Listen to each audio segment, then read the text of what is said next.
আসসালামু আলাইকুম রহমতুল্লাহ। তো আজকে একটা কিছু কথা বলবো।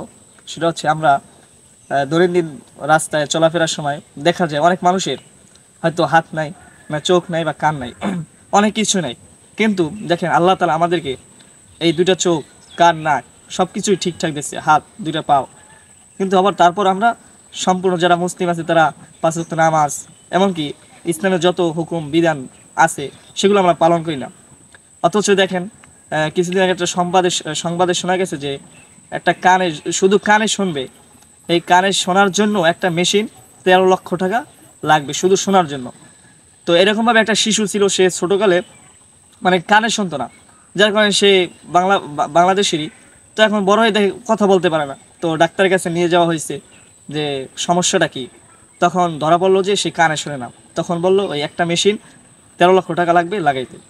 তো এরকম এক অন্ধ ব্যক্তিকে একজন ব্যক্তিকে জিজ্ঞেস করলো যে তোমার চোখ নাই, তোমার আল্লাহর প্রতি কোনো অভিযোগ আছে? তখন সেই লোক বলল, আমার আল্লাহর প্রতি কোনো অভিযোগ নাই। তখন লোকটা আশ্চর্য হয়ে বলল, কেন?